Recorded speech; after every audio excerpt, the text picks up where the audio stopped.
आचारसंहिताचे नियमाप्रमाणे प्रचार सभा सर्व संपणार आहे आणि शेवटचे 48 तासात कुठल्याही प्रकारचे प्रचारची संधी कोणालाही नसते. लोक डोर टू डोर चालू ठेवू शकतात, पण बाकी कुठल्याही प्रकारचा प्रचार होऊ शकत नाही. 20 तारीखला सकाळी 7 वाजतापासून वोटिंग चालू आहे. उद्या सर्व टीम्स पोलिंगसाठी जे आहे ते त्या पोलिंग स्टेशनला पोहोचणार आहे. 3165 एवढे आपले पोलिंग स्टेशन्स आहे. सर्वात प्रथम आम्ही माहिती देऊ इच्छितो पोलिंग स्टेशन्सबद्दल. पोलिंग स्टेशन्सबद्दल यावेळी लोक जे आपले वोटर्स आहे त्याची काळजी घेण्यासाठी, त्यासाठी जे ओव्हरऑल वोटर एक्सपिरियन्स आहे ते चांगला तयार करण्यासाठी आम्ही वेगवेगळे पाऊल उचललेले आहे. जसं काही ठिकाणी स्पेशली शहरी भागामध्ये असं असतो की ज्या ठिकाणी जास्त वोटर आहे त्या ठिकाणी काही वेळी लाईन लागतात आणि म्हणून वोटर्सला थोडीशी गैरसोय होते. यावेळी आमच्या नियोजन या पद्धतीने आहे की ज्या ठिकाणी लाईन लागेल किंवा ज्या ठिकाणी 1000 पेक्षा जास्त वोटर आहे त्या ठिकाणी आम्ही टोकन लोकांना देणार आहोत, जेणेकरून लोकांना लाईनमध्ये उभे राहण्याची आवश्यकता नाही. ते त्याचा टोकन नंबर घेऊ शकतात आणि मग जवळची जी खोली आहे त्याच्यामध्ये जाऊन बसू शकतात आणि त्याचं नाव पुकारलं जाईल आणि त्याच्यानंतर ते वोट करू शकतात.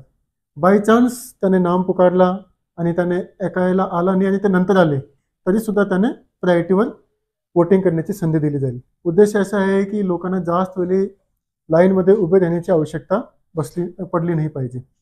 याशिवाय प्रत्येक ठिकाणी लाईनचे जवळच आम्ही खुर्च्याची सुद्धा सोय व्यवस्था करून देतोय की ज्या लोकांना खोलीमध्ये जाऊन बसायचे नाही आहे ते लाईनच्या जवळच सुद्धा खुर्च्यावर बसू शकतो, तशी आम्ही नियोजन करून यावेळी देत आहोत.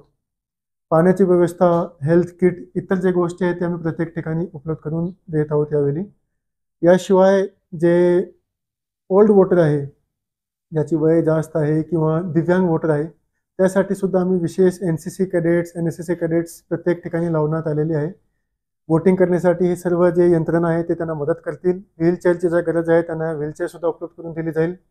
जे लोक स्वतः येऊ शकत नाही त्यासाठी आम्ही शासकीय यंत्रणाद्वारे गाड्या उपलब्ध करून दिलेली आहे. जे लोक स्वतः चालून येऊ शकत नाही त्यासाठी आम्ही उपलब्ध करून दिलेली आहे.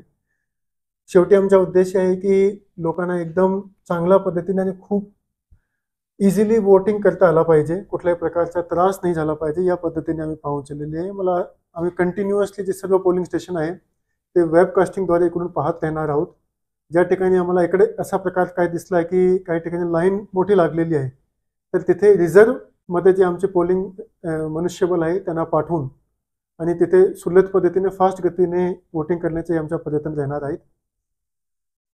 सर्व जे आमचे पोलीस बंदोबस्त आहे त्यांनाही ह्या सूचना खूप चांगल्या पद्धतीने आणि त्यांना ट्रेनिंग सुद्धा देण्यात आलेली आहे की एक वेळी आतमध्ये 4 लोक असले पाहिजे, जेणेकरून जे वोटिंग आहे ते फास्ट येतील.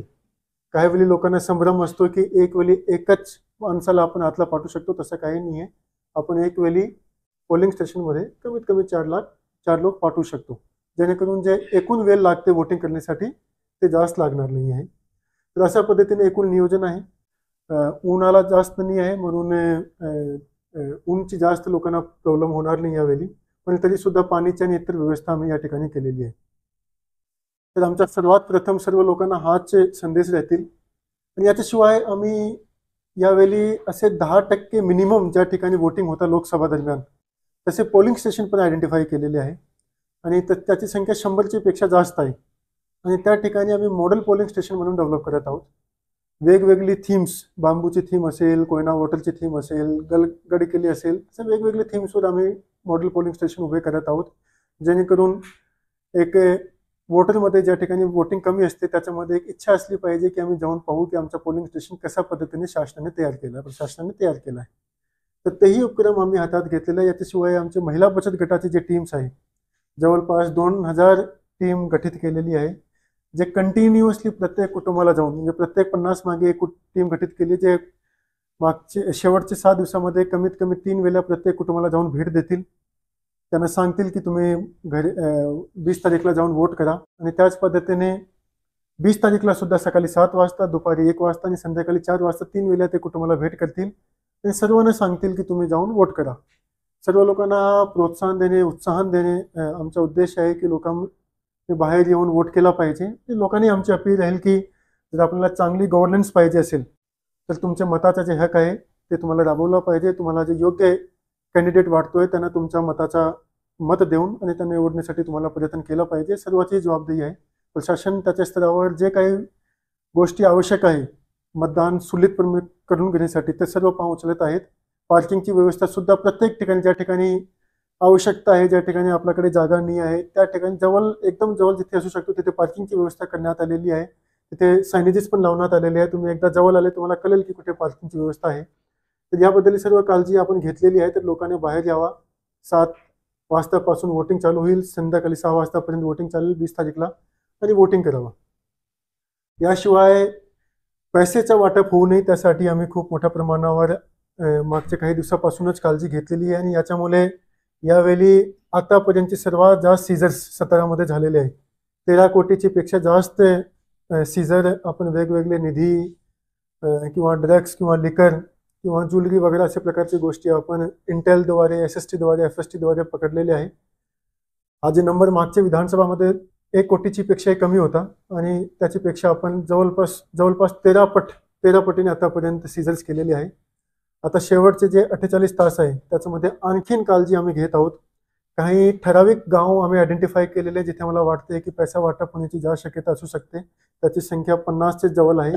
तर त्या ठिकाणी सुद्धा आम्ही गाव ब्लॅकआउट करतोय. कुठली गाडी येणारी जाणारी त्याच्यावर वॉच ठेवली जाणार आहे. त्यांना त्याची तपासणी केली जाणार आहे जेणेकरून कुठल्याही प्रकारचा निधीचा वाटप होऊ नये. इलेक्शनच्या दिवशी सुद्धा जे पोलिंग स्टेशन्स आहे सेन्सिटिव्ह पोलिंग स्टेशन्स आहे त्याची आमची इंटेलद्वारे किंवा जे पास्ट एक्सपिरियन्स आहे तिथे किती काट्याने इलेक्शन लढवली जातात तेही आम्ही आयडेंटिफाय केलेले आहे आणि त्या ठिकाणी ड्रोन्सचा वापर करणार आहोत जेणेकरून जे शेवटचे 3 तासामध्ये पैशाचा वाटप होतो पोलिंग स्टेशनच्या जवळ तसा होऊ नये आणि त्या ड्रोनमध्ये त्या व्हिडिओग्राफीमध्ये कोणी दिसला अशा प्रकारची चुकीची कार्यवाही करताना तर त्याच्यावर कायद्याखाली कडक कारवाई केली जाईल. तर असा कोणीही कारवाई करू नये पण आम्ही आमच्या स्तरावर अशा प्रकारचे सर्व पाऊल उचललेले आहे. कॉम्बिंग ॲक्टिव्हिटीज असेल किंवा रूट मार्च असेल ते सर्व पोलीसद्वारे केले जात आहेत. व्हायलन्स आपल्या जिल्ह्यामध्ये कधीच होत नाही ते चांगली गोष्टी आहे पण पैशाचं आपण वाटप होऊ नये त्याच्यासाठी सुद्धा काळजी प्रशासनाद्वारे घेतली जात आहेत. सर्व जे वोटर्स आहेत त्यांनाही आमची अपील राहील की कोणाचेही पैसे घेऊन वोट नाही केला पाहिजे. ते सुद्धा एक प्रकारचा भ्रष्टाचार आहे आणि पैसे देणारा पैसे घेणारा दोघे दोषी असतात आणि आपण आपलं जे लोकशाही आहे त्याच्यावर एक प्रश्नचिन्ह निर्माण करतो. त्यांना अपमानित करतो जर आपण अशा प्रकारची कुठली गोष्टी केली तर हे गोष्टी सुद्धा होऊ नये. ते मात्र प्रशासनाची जबाबदारी तर आहेतच पण लोकांची सुद्धा जबाबदारी आहे की स्वतः पण घेऊ नका आणि कोणाला जर तुम्हाला माहिती मिळत असेल तर प्रशासनापर्यंत माहिती पोहोचावा जेणेकरून आम्ही त्याच्यावर योग्य कारवाई सुद्धा करू शकतो. आमची जे सर्व टीम्स आहेत त्याची ट्रेनिंग संपलेली आहे. मशीन्सची कमिशनिंग झालेली आहे. 2 AC जे आहे मान आणि कोरेगाव त्या ठिकाणी आम्हाला 1ची पेक्षा जास्त बॅलेट युनिट लागते. 2 बॅलेट युनिट लागते. बाकी प्रत्येक ठिकाणी आम्हाला 1 बॅलेट युनिटचीच आवश्यकता लागते. तर ते कमिशनिंग वगैरेचं जे काम आहे ते पूर्णपणे केलेले आहेत.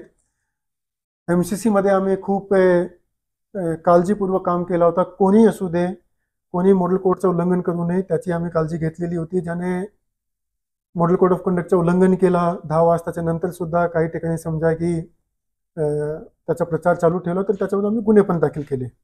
काही उदाहरण तसे आहे. काही ग्रामपंचायत किंवा सरपंच किंवा ग्रामसेवक कोणी असू दे ज्याने जर मॉडेल कोड ऑफ कंडक्टचं उल्लंघन केला तर त्याच्यावरही आम्ही कारवाई केलेली आहे. कुठे आम्हाला जर पैसे वाटप करताना सुद्धा सापडले तर त्याच्यावरही गुन्हा दाखल केलेले आहे. त्याचे पैसे पण सीज केलेले आहे आणि हा जे कारवाई आहे ते येणारे शेवटचे जे 48 तास आहे त्याच्यामध्ये आणखीन जास्त केली जाणार.